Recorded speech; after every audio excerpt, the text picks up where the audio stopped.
your wing.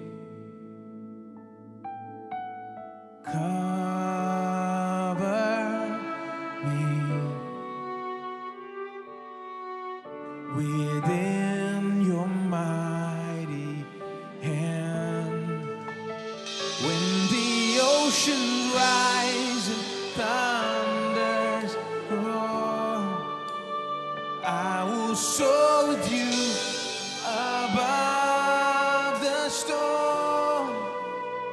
Father, you are king over the flood.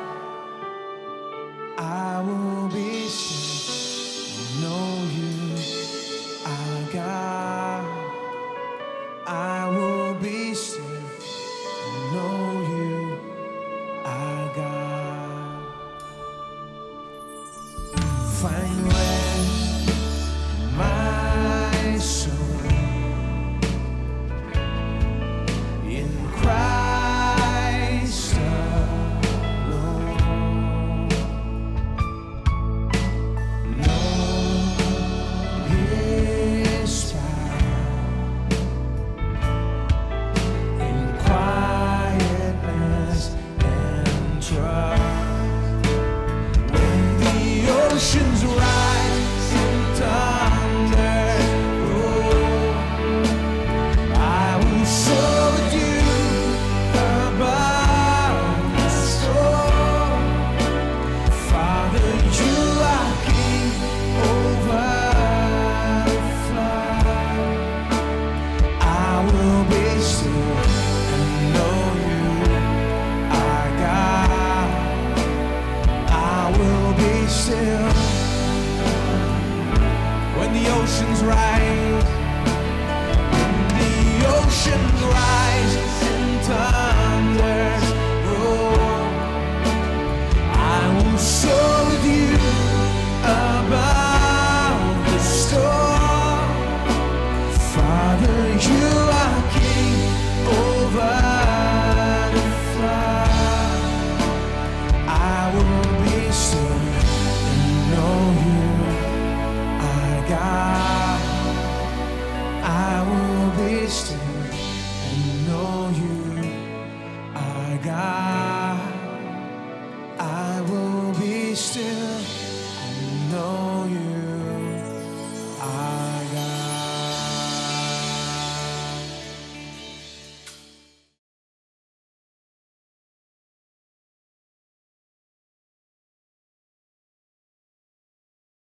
प्रभु मनुष्य के दिल को देखता है, हम यहां पर यही तो कह रहे हैं।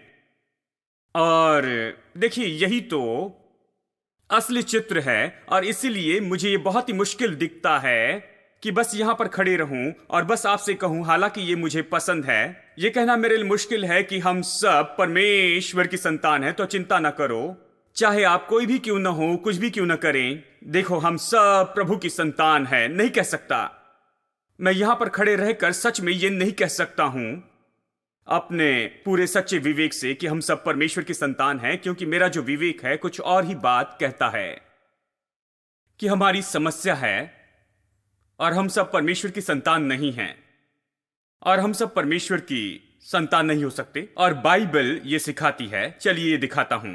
यूहन्ना अध्याय 8 वचन 44। यीशु ने यहां बड़ी लड़ाई की, यहां बड़ा विवाद चल रहा था उसके बीच में और वहां पर के फरीसियों के बीच में। और 8वें अध्याय में तो क्लाइमैक्स दिया गया है। वो उसे मारना चाहते थे, वो इससे पीछा छुड़ाना चाहते थे, वो इस यीशु से परेशान हो गए थे, वो उससे नफरत करते थे। और उसे नफरत करने के लिए एक कारण तो ये था। वचन 44 देखिए, वो उनसे कहता है, तुम अपने पिता शैतान से हो और अपने पिता की लालसाओं को पूरा करना चाहते हो। क्या आप विश्वास करेंगे? वो कहता है, तुम अपने पिता शैतान से हो। और मैं कह सकता हूं, मैं जानता हूं कुछ लोग चौंक गए। आपने प्रेरित अध्याय 17 से पढ़ा है भाई कि हम सब परमेश्वर के वंशज हैं। पौलुस ये कहता है, और यहां पर देखो यीशु कहता है कि तुम अपने पिता शैतान से हो। अब मुझे बताइए कि क्या हमारा जो पिता है वो शैतान है या फिर हमारा जो पिता है वो परमेश्वर है? कौन सा सही है? देखिए, इसलिए आपको सही तरह से बाइबल पढ़ना है, इसे पढ़ना है, उसे पढ़ना है, एक साथ जोड़ना है। इसीलिए प्रचारक चाहिए और इसे एक साथ जोड़कर इसका अर्थ बताना है और इसके सच्चाई को बताना है, सच्चाई पर पहुंचना है। हम यही तो कर रहे हैं। वहां पर वो कहता हम परमेश्वर के वंशज है, यहां कहता है यीशु ने कहा तुम अपने पिता शैतान से हो। वो कैसे कह सकता है? क्या ये सच है? अगर ये सच नहीं होता तो यीशु नहीं कहता, लेकिन यीशु ने कहा कि तुम अपने पिता शैतान से हो। और वो कहता है, देखिए वचन 44 में कहता है अपने पिता की अभिलाषाओं को पूरा करना चाहते हो। वो आरंभ से हत्यारा है, सत्य पर स्थिर न रहा क्योंकि सत्य उसमें है ही नहीं। जब वो झूठ बोलता है तो अपने स्वभाव से बोलता है क्योंकि वो झूठा है, वरन झूठ का पिता है। परंतु मैं जो सत्य बोलता हूं इसलिए तुम मेरा विश्वास नहीं करते। तुम में से कौन मुझे पापी ठहराता है? यदि मैं सच बोलता हूं तो तुम मेरा विश्वास क्यों नहीं करते? यह अद्भुत है। यीशु ने हमेशा सच कहा, हमेशा अच्छा किया, लेकिन उन्होंने विश्वास नहीं किया। सच में एक दिन वो सब इकट्ठा हुए बड़ी भीड़ में और उन्होंने कहा हमारे लिए बरब्बास को छोड़ दो, जो कि उस पीढ़ी में सबसे बड़ा अपराधी था। उन्होंने कहा बरब्बास को छोड़ दो और यीशु को क्रूस पर चढ़ाओ। यीशु ने किसे मारा था? किससे चोरी की थी? क्या उसने कुछ गलत किया था? इसने तो कभी कोई भी गलती नहीं की थी। वो तो भलाई करते फिरा, शैतान के सताए सभी को उसने चंगाई दी, लोगों को आजाद कर रहा था, लंगड़े चल रहे थे, अंधे देख रहे थे। उसने बड़ा आनंद लाया जहां भी वो गया। उसने परमेश्वर के सुसमाचार का प्रचार किया। एक भी गलती नहीं थी, यहां तक कि पिलातुस ने अपने हाथ धोकर कहा मैं इस आदमी में कोई दोष नहीं देखता हूं, इसमें बिल्कुल कुछ भी गलती नहीं है। लीगल कोर्ट ने कहा इसमें कोई गलती नहीं है। लेकिन फिर भी भीड़ खड़ी हुई, कुछ लोग नहीं, कुछ हत्यारे नहीं, भीड़ यानी सामान्य लोग, जो लोग अपने घर में रहते थे, जिनके बच्चे थे, पति पत्नी, इस तरह के लोग बड़ी भीड़ के रूप में खड़े हुए और उन्होंने कहा बरब्बास को छोड़ दो। यह बहुत ही अजीब है ना? और यीशु को क्रूस पर चढ़ाओ। यह मुझे बताता है कि लोगों में कुछ गलत था। कोई सही मन में किस तरह से ऐसे कह सकता है अच्छे को क्यों मारना चाहते हैं और बुरे को आजाद कर दें? मतलब इनमें क्या किसी तरह की कोई समझ नहीं थी? पूरी तरह से इनमें कोई बुद्धिमत्ता बिल्कुल नहीं थी, कोई योग्यता नहीं थी। लोगों में क्या हो गया था? वो तो सब इस अंधकार की सामर्थ के प्रभाव में थे जिसे हम शैतान कहते हैं। शैतान के स्वभाव से भरे थे, उस नफरत से भीतर में। यीशु ने जो कहा यह पूरी तरह से सही है। अब हम सब परमेश्वर की संतान हैं, जैसे पौलुस ने कहा सृष्टि के कारण, तो फिर हम सब कैसे शैतान की संतान हो गए हैं? सच में बाइबल कहती है कि कोई भी धर्मी नहीं है। रोमियो का आप पढ़िए, ये तो प्रकाशन है मनुष्य के पापमय बातों का। आप चौंक जाएंगे मनुष्य की पापमय दशा को देखकर। यह कहता है नहीं, एक भी धर्मी नहीं है, पूरे संसार में एक भी धर्मी नहीं है। कहता है सब ने पाप किया और परमेश्वर की महिमा से रहित है, कोई भी भलाई नहीं करता है। इस तरह बहुत से वचन में बता सकता हूं। मनुष्य का ऐसा विवरण दिया गया है, ऐसा कोई भी नहीं। मतलब देखिए, बिल्कुल कोई भी भलाई नहीं करता है। नहीं भाई, मैं जानता हूं कुछ लोग भलाई करते हैं। नहीं, देखिए मैं उसमें नहीं जाना चाहता हूं, लेकिन मनुष्य इतना स्वार्थी है कि अगर वो भलाई करता है तो भी वहां पर कुछ वो चाहता है। जानते हैं, उसके वहां पर कुछ स्वार्थी उद्देश्य होते हैं। वो तो भरा हुआ है इतने पाप से और स्वार्थ से। इसलिए अगर वो भलाई भी करे तो सावधान रहे, वहां पर कुछ ना कुछ बुरा होगा। ये तो इस बुरे स्वभाव के कारण, चाहे वो कुछ भलाई भी क्यों न कर ले, बाइबल मनुष्य को ऐसे ही बताती है। अब ये तो बहुत ही मुश्किल ऐसा डायग्नोसिस है। हम कोई डॉक्टर के पास जाना नहीं चाहते और राह देखते हैं कि रिजल्ट आ जाए, राह देखते हैं कि डॉक्टर बताए कि क्या हो गया है, क्योंकि ये तो बहुत ही मुश्किल बात है। आप बुरी खबर नहीं सुनना चाहते हैं, लेकिन कई बार बुरी खबर आती है। ठीक है, आपको इससे निपटना है, कुछ उपचार करना है, सर्जरी करना है और ये और वो करना है, और उन्हें कुछ करना पड़ता है ताकि आपको सही कर सके। आपको उसे सुनना है, उसके अनुसार करते जाना है। जानते, हाल ही में मेरे घर में एक कुक है, अचानक वो बीमार हो गई, बहुत बीमार हो गई। हम उसे ले जाकर हॉस्पिटल में दाखिल किए। पिछले रविवार को सभा में हम थे और उन्होंने ऐसे किया, उसे हॉस्पिटल में एडमिट किया और वो वहां से घर भाग गई। और हमने उनसे संपर्क करना चाहा और पूछा कि क्या हो गया है। उन्होंने कहा नहीं, पिछली बार यही समस्या हुई थी, मैंने कुछ गोलियां ली और ठीक हो गया, लेकिन ये डॉक्टर मुझे इसके लिए एडमिट करना चाहते थे। मैं इस डॉक्टर पर विश्वास नहीं करती, ये अच्छे डॉक्टर नहीं, ये अच्छा हॉस्पिटल नहीं है, मुझे यहां पर नहीं रहना है। घर चली गई। रविवार की सुबह की बात, और फिर रविवार शाम को हम चर्च में आने के लिए तैयार हुए। उसके बारे में नहीं सोच रहे थे, लेकिन जब हम तैयार हो रहे थे और कार में बैठने के लिए तैयार हो रहे थे कि यहाँ चर्च में आए, कुछ तो भी हुआ। मेरे अंदर किसी ने कहा, मेरे अंदर में ऐसा कुछ तो भी हुआ, उस बहन में कुछ गंभीर गड़बड़ी है। तो मैंने अपनी पत्नी से कहा, चर्च में मत जाना, सीधा उसके घर में जाओ, मुझे यहां पर छोड़कर उस बहन के पास में जाना, वो बहुत दूर रहती है, उसे क्या हो गया है, और अगर उसे एडमिट करना पड़ता है तो उसे एडमिट कर दो। फिर उसका फिर से परीक्षण किया और उन्हें हॉस्पिटल में एडमिट कर दिया, क्योंकि एक गंभीर समस्या उन्हें थी। उन्होंने कहा यह बहुत ही गंभीर बात हो सकती थी यदि उन्हें बस कुछ घंटे देरी से लाते। खैर, उन्होंने इतने शब्दों में तो नहीं बताया, लेकिन उनका यह कहना था कि अगर उस दिन उसे हॉस्पिटल में एडमिट नहीं करते तो शायद अगले दिन उसके फ्यूनरल में जाना पड़ता था। यह इतना गंभीर था। पर यह बहन कह रही थी, खैर मुझे पता है क्या गलत हुआ है, मैं कुछ गोलियां ले लूंगी और सब ठीक हो जाएगा, वही गोलियां लूंगी और ठीक हो जाऊंगी। मैंने कहा आप अच्छे से फिश करी भी नहीं बना सकते हैं और डॉक्टर होने की कोशिश कर रहे हैं। जिसे फिश करी बनाना नहीं आता है, आप डॉक्टर होने की कोशिश करना बंद कर दीजिए, इसके लिए बहुत कुछ लगता है। अब पता चला मुझे क्या पसंद है। खैर, 2-3 दिन उसे वहां पर रखा और वो अभी पूरी तरह से ठीक हो चुकी है। सब कुछ ठीक है, अभी वो घर में है, दवाइयां ले रही है, बस कुछ 1 हफ्ते के समय में बिल्कुल अच्छी हो जाएगी। देखिए, किसी को भी ये पसंद नहीं कि उन्हें बताएं कि उनमें कोई समस्या है। देखिए, पूरी मनुष्य जाति में यही तो समस्या है। हम किसी से ये सुनना चाहते हैं कि हाँ, सब परमेश्वर की संतान हैं, हम सब ठीक हैं, आप, मैं, सभी लोग, कोई भी हो, हम प्रभु की संतान हैं। इस तरह की बातें पसंद है, लेकिन नहीं चाहते कि कोई प्रचारक खड़े होकर कहे हमें कुछ न कुछ गलती है, हम परमेश्वर की संतान नहीं हैं। एक समय हम परमेश्वर की संतान थे, परमेश्वर के स्वरूप समानता में बनाए गए थे, लेकिन कुछ तो भी हुआ जब आदम ने अपने जीवन का द्वार खोल दिया शैतान और पाप के लिए, और फिर वहां पर वो पाप के कारण दूषित हुआ, और ये जो पाप है उसके खून के अंदर भीतर गया और ये हमारे खून में आ गया। इसके कारण हम पाप से प्रभावित हो गए हैं, पूरी मनुष्य जाति हो गई। ये पूरी मनुष्य जाति की कहानी है। ये शुरू होता है कि मनुष्य जाति तो परमेश्वर की संतान थी, लेकिन कुछ तो भी हुआ और उसके परिणाम में मनुष्य अब अलग हो गया। वो तो पहले जो था अभी वैसे नहीं रहा, उसकी इच्छाएं अलग है, उसका उद्देश्य अलग है, उसके अंदर अभी शैतान का स्वभाव आ गया है। और जब शैतान का स्वभाव वहां पर आदम में आ गया, वो उसके कारण वो पूरी तरह से भर गया, और जब उससे संतान उत्पन्न हुई तो बाइबल कहती है कि शैतान का स्वभाव उन बच्चों में भी था।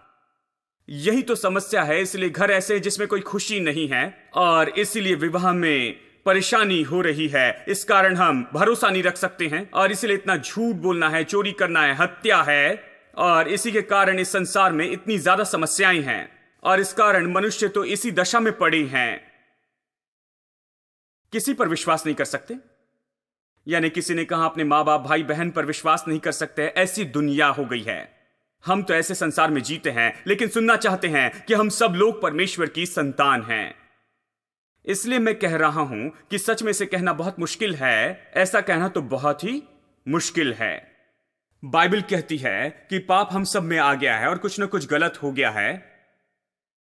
सच है, परमेश्वर ने हमें अपने स्वरूप और समानता में बनाया, लेकिन कुछ न कुछ गलत हो गया है, और इसलिए अब कोई भी नहीं है, एक भी नहीं कि जो धार्मिकता के काम करे। सबने पाप किया और परमेश्वर की महिमा से रहित है, और मनुष्य जाति की यही तो सच्ची कहानी है। अब परमेश्वर की संतान कैसे बनते हैं? मेरे साथ निकाले यूहन्ना अध्याय 1। अब पाप से भर जाने के कारण और पाप के कारण नीचे जाने के बाद कैसे प्रभु की संतान बनते हैं?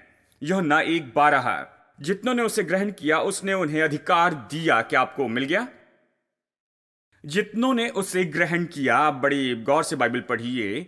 जितनों ने उसे ग्रहण किया मतलब जितनों ने उसे ग्रहण किया उतनों को उसने अधिकार दिया, मतलब सभी को नहीं दिया है। जितनों ने उसे ग्रहण किया उसने उन्हें परमेश्वर की संतान होने का अधिकार दिया है, अर्थात उन्हें जो उसके नाम पर विश्वास रखते हैं। तो यहां पर स्पष्ट है कि सभी परमेश्वर की संतान नहीं है, लेकिन जितनों ने उसके नाम पर विश्वास किया और उसे स्वीकार किया प्रभु और उद्धारकर्ता के रूप में, जितनों ने उसे ग्रहण किया उन्हें उसने अधिकार दिया। तो कितने लोगों ने विश्वास किया, कितने लोगों ने ग्रहण किया, कितने लोगों ने विश्वास से ग्रहण किया है? हाँ, आप यहां हैं। बाकी लोगों का क्या? प्रभु आपकी मदद करे। कितने लोग हैं? कितने लोगों ने विश्वास करके स्वीकार किया है? तो जितनों ने विश्वास करके स्वीकार किया है उन्हें उसने अधिकार दिया है कि वो परमेश्वर की संतान हो जाएं। बहुत स्पष्ट है। अब परमेश्वर की संतान होने के लिए आपको इस क्रिया से होकर जाना है कि उसके नाम पर विश्वास करें, यीशु को उद्धारकर्ता और प्रभु स्वीकार करें, क्योंकि वो उद्धार करता है। और जब आप ऐसा करते हैं तब आप सामर्थ पाते, अधिकार पाते हैं कि आप परमेश्वर की संतान हो जाएं। ठीक है। अब लोगों को यह भी पसंद नहीं है, जैसे कि उन्हें यह पसंद नहीं कि ये बताए कि उनमें कुछ गलती है। उन्हें डायग्नोज सुनना पसंद नहीं है, और उन्हें यह सुनना पसंद नहीं है कि हाँ, सभी परमेश्वर की संतान नहीं है। उन्हें यह सुनना भी पसंद नहीं कि उस पर विश्वास करना होगा, उसे स्वीकार करना होगा कि परमेश्वर की संतान हो जाए। वो कहते हैं कोई और मार्ग होगा ही। कहते हैं हर तरह के मार्ग होंगे, आपके मार्ग, मेरे मार्ग, सबके मार्ग है, सभी स्वर्ग में जाते हैं। देखिए, लोग तो बहुत ही अच्छे हैं कि कुछ बातों को खोजें। जैसे एक भाई को देना पसंद नहीं था, उसे ये पसंद नहीं था। कौन देना चाहता है? आपको सच्चे आत्मिक व्यक्ति होना है, प्रकाशन पाना होगा, बाइबल की समझ रखनी होगी कि इस बात को समझ सके कि प्रभु को देना क्या है। नहीं तो यह बहुत मुश्किल होता है। स्वाभाविक मन से आप कुछ भी देना नहीं चाहते हैं। यह पाप में स्वभाव का भाग है। पाप में स्वभाव कहता है जितना मिल सकता है ले लो, जो होता है ले लो और उसके ऊपर बैठ जाओ। देखिए, यह पाप में स्वभाव है, यह मनुष्य का स्वभाव है, पाप में गिरी हुई दशा में। लेकिन जब आप उद्धार पाते हैं तो प्रकाशन पाते हैं कि परमेश्वर कौन है, और परमेश्वर आपकी मदद करता है कि आपको कोई नौकरी मिले, पढ़ाई में मदद करता है, नौकरी मिलने में मदद करता है। परमेश्वर कृपा करता है, आपको काम करने देता है, आपकी ओर से सब काम करने लगता है, जिसमें भी हाथ रखते हो सब काम करने लगता है, सब कुछ ठीक होने लगता है, क्योंकि ये परमेश्वर की आशीष है। आप इस बात को जानने लगते हैं और फिर आप देते हैं, क्योंकि आप परमेश्वर से प्रेम करते हैं और आप जानते हैं कि परमेश्वर इन बातों के पीछे है, तो आप देते हैं। ठीक है। देखिए, देना आसान नहीं है। स्वाभाविक लोगों से देने के बारे में बातें करना ये सब कुछ बेकार है, जानते हैं। तो इस भाई ने कहा, एक भाई ने कहा, खैर ये दशवांश और भेंटों की जो बात है ये मुझे बिल्कुल पसंद नहीं है, जो प्रचारक ने बनाई है, ये पुराने नियम से है। देखिए, जो भी आप कहें, ये तो कहते हैं कि पुराने नियम से, नए नियम से, और ये सब ये हमारे लिए नहीं है। उन्होंने कहा मैं इस पर विश्वास नहीं करता हूं। तो किस पर विश्वास करते हैं? तो उन्होंने कहा सबसे अच्छा विचार ये है, मैं एक लाइन खींचता हूं, मैं लाइन खींचता हूं, पैसा ऊपर फेंकता हूं, जो भी इस लाइन के उस पार जाता है वो परमेश्वर के लिए है, और जो मेरे पास गिरता है वो मेरे लिए होगा। लेकिन लाइन के बारे में मेरे पास पर्याय है। चालाक आदमी था। कौन जाने कहां पर लाइन खींचेगा, शायद दरवाजे के बाहर खींचे। लाइन एडजस्ट करने का पर्याय था। एक भाई ने इसे सुना और कहा यह अच्छा उपाय नहीं है, मैं सोचता हूं कि इस तरह से करना चाहिए। मैं घेरा बनाऊंगा, उन्होंने कहा, और मैं पैसा फेंकूंगा, और जो भी इसके भीतर गिरता है वो मेरे लिए है, और जो भी बाहर गिरता है वो परमेश्वर के लिए होगा। लेकिन मेरे पास पर्याय है कि मेरे इस गोल का आकार मैं निश्चित करूं। ठीक है, जो गोल मैं बनाऊंगा उसका आकार मैं निश्चित करूंगा। तीसरे आदमी ने कहा, वो सबसे चालाक था। उसने कहा मैं तुम सबको बताता हूं, सबसे अच्छा तरीका यह है, जबकि वो परमेश्वर है, इसे परमेश्वर पर छोड़ दो, मैं बस पैसा ऊपर फेंकूंगा, जो भी ऊपर रहता है वो परमेश्वर का है, और जो भी नीचे आता है उसे मैं लेता हूं।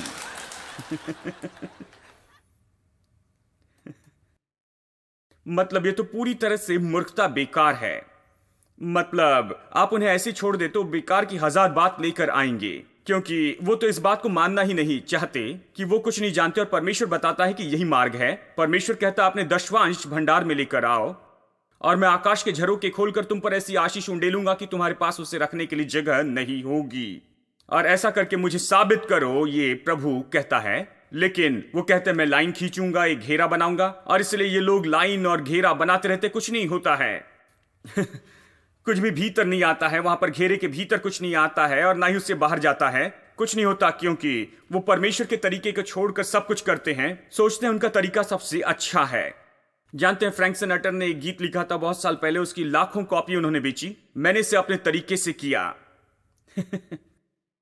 इस गीत के बारे में विशेष क्या है, सभी को यह पसंद आया, क्योंकि इस गीत में यह लिखा था कि मैंने इसे अपने तरीके से किया है। ये कैसे लगा?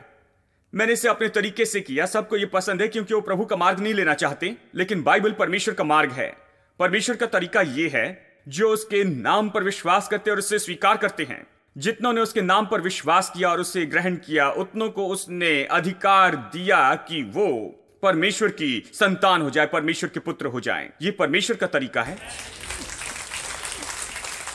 देखिए यूहन्ना अध्याय 17 प्रार्थना में, यीशु की महायाजक की प्रार्थना में, वहां पर क्रूस पर मरने के पहले, अध्याय 17 वचन 9, यीशु प्रार्थना करके कहता है, मैं उनके लिए विनती करता हूं, संसार के लिए विनती नहीं करता, परंतु उन्हीं के लिए जिन्हें तूने मुझे दिया है, क्योंकि वे तेरे हैं। अब यहां पर उन्हें और तेरे देखिए, और ये सब वो किससे बातें कर रहा है? कहता उनके लिए विनती करता हूं, संसार के लिए विनती नहीं करता। यानी संसार को दो भागों में बांटा है, वो और संसार। ये वो कौन है? ये वो हैं जो परमेश्वर के हैं। उद्धार के द्वारा वो परमेश्वर के हैं, क्योंकि वो परमेश्वर की संतान हैं। वो परमेश्वर के हैं, उन्होंने उसके नाम पर विश्वास करके स्वीकार किया और उन्होंने परमेश्वर की संतान होने का अधिकार पाया। कहता है मैं उनके लिए विनती करता हूं, संसार के लिए नहीं। बहुत स्पष्ट है, बाइबल बहुत स्पष्ट है कि सभी परमेश्वर की संतान नहीं है। आज परमेश्वर की संतान प्रभु की संतान बनती है उसके नाम पर विश्वास करके उसे स्वीकार करने से। वो परमेश्वर की संतान है। यूहन्ना अध्याय 3 वचन 16, 3:16 सभी जानते हैं, परमेश्वर ने जगत से ऐसा प्रेम रखा कि उसने अपने इकलौते पुत्र को दे दिया कि जो कोई भी उस पर विश्वास करे वो नाश न हो परंतु अनंत जीवन पाए। अब वो इसे क्यों कहेगा जबकि सब लोग परमेश्वर की संतान हैं? यदि सब परमेश्वर की संतान है तो क्यों कहेगा जो उस पर विश्वास करता है वो नाश न हो परंतु अनंत जीवन पाए? क्योंकि जो उस पर विश्वास करते हैं केवल वही परमेश्वर की संतान होंगे, परमेश्वर के पुत्र होंगे। वचन 18 इसी अध्याय में, जो उस पर विश्वास करता है उस पर दंड की आज्ञा नहीं है, परंतु जो उस पर विश्वास नहीं करता वो दोषी ठहर चुका, इसलिए कि उसने परमेश्वर के इकलौते पुत्र के नाम पर विश्वास नहीं किया। अब जो उस पर विश्वास करता है उस पर दंड नहीं है। उस पर विश्वास करते हैं तो आप पर दंड नहीं है, अभी और सदा के लिए। कभी दोषी नहीं होगे जब प्रभु के सामने खड़े होगे। इस निर्णय के लिए नहीं कि स्वर्ग में जाएंगे या नरक में, नहीं, ये इस निर्णय के लिए कि हमारा प्रतिफल क्या होगा, कि क्या हम परमेश्वर के हैं या नहीं, या स्वर्ग के हैं या नहीं। ये पहले तय किया गया है। ये कब तय हुआ है? जिस पल मैंने अपना भरोसा यीशु पर रखा और उसे स्वीकार किया, उसी पल यह निर्णय ले लिया गया है कि मैं दंड आज्ञा से आजाद हूं। और इसलिए रोमियो 8:1 कहता है कि अभी जो मसीह यीशु में हैं उन पर दंड की आज्ञा नहीं है। मुझे किसी न्याय से नहीं डरना है, मुझे किसी दंड से नहीं डरना है। मुझे नहीं डरना है कि परमेश्वर का क्रोध मुझ पर आएगा। मुझे नरक से नहीं डरना है, क्योंकि परमेश्वर ने मुझे दंड आज्ञा से आजाद किया है। मैं दंड आज्ञा से आजाद हूं, मैंने विश्वास किया है। लेकिन जिन्होंने विश्वास नहीं किया है, मैं पहले ही दंड आज्ञा से आजाद हूं। और इसी तरह से जिसने विश्वास नहीं किया वो पहले से दोषी ठहर चुका है। कुछ लोग कहते हैं देखिए भाई, नरक में जाना पड़े तो चले जाऊंगा। खैर, वो सोचते हैं कि नरक कहीं बहुत दूरी से आने वाला है, क्या वो आएगा या नहीं आएगा किसे पता, ये विचार है। इस कारण वो हिम्मत करते हैं कि इससे कहें मैं नरक में जाने के लिए तैयार हूं। खैर, मैं लोगों की ओर देखकर कहता हूं नरक में जाना तो दूसरी बात है, लेकिन जिंदगी अभी नरक हो जाएगी। अगर आप सही काम न करें तो यहां पर इस पृथ्वी के ऊपर आपकी जिंदगी हर पल के लिए नरक बन जाएगी। न्यूयॉर्क शहर में एक प्रचारक प्रचार कर रहे थे, हमेशा ये कहानी बताते हैं, ये बहुत सुंदर तरीके से बताई है। न्यूयॉर्क शहर के सड़कों पर वो प्रचार कर रहे थे, वहां ये सड़क पर चलने वाली जो वेश्याएं थी वहां पर वहां चल रही थी कि वहां पर कुछ व्यापार करें, और वो बहुत ही बुरी जगह थी। और प्रचारक प्रचार कर रहे थे नरक के बारे में। और वहां पर ये वेश्या जो यहां वहां घूम रही थी, उसने प्रचारक का संदेश सुना, अच्छा लगा और सुनना चाहती थी, और नरक के बारे में संदेश सुना कि कितना गर्म है। तो उसने प्रचारक की ओर देखकर कहा, प्रचारक, मैं पहले से ही नरक में हूं, मुझे बताइए कि अभी मैं इस नरक से बाहर निकलने के लिए क्या करूं। मैं अभी जिस नरक में हूं, देखिए, और बहुत से लोग तो अभी इस समय नरक में हैं।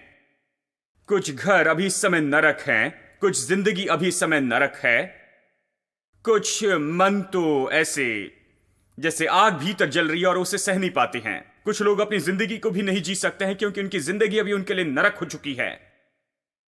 क्यों? पाप के कारण। देखिए, वो दोषी ठहर चुके हैं, पहले से दोषी हैं, पहले से दोषी ठहर चुके, मतलब वो पहले ही उनके पापों ने उन्हें पकड़ लिया है, वो पाप के अंदर गिर चुके हैं, वो किसी तरह से इसका अनुभव कर रहे हैं, अपने पापों के दंड को, उससे वो खुश नहीं। वो जी रहे हैं बिना सफलता का जीवन, बिना खुशी का जीवन जी रहे हैं। ऐसा जीवन जीते हैं जो परमेश्वर ने उनके लिए नहीं रखा है।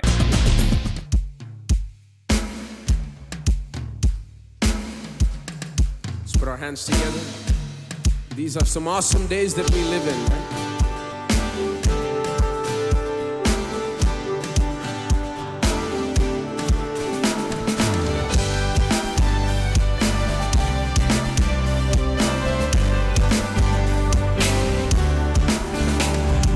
These are the days of Elijah, bearing the word of the Lord.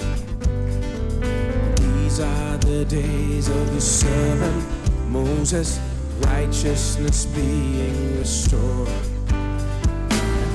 These are days of great triumphs, famine and darkness and sword. Still a voice in the desert crying, preparing the way of the Lord. Behold, he comes, riding on clouds, shining like sun. At the trumpet call, so lift your voice. It's the year of Jubilee, out of Zion's hill, salvation comes.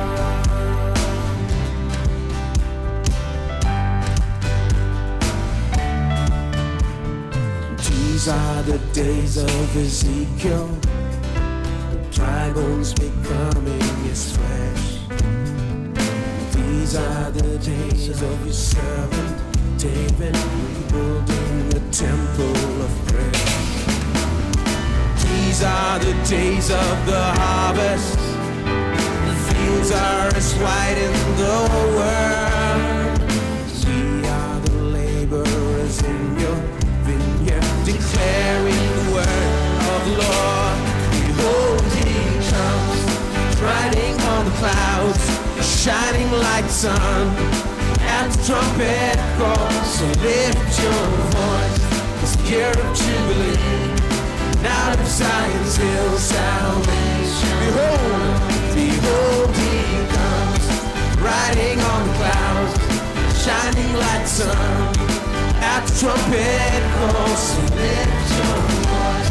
It's the year of Jubilee, out of Zion's hill, salvation.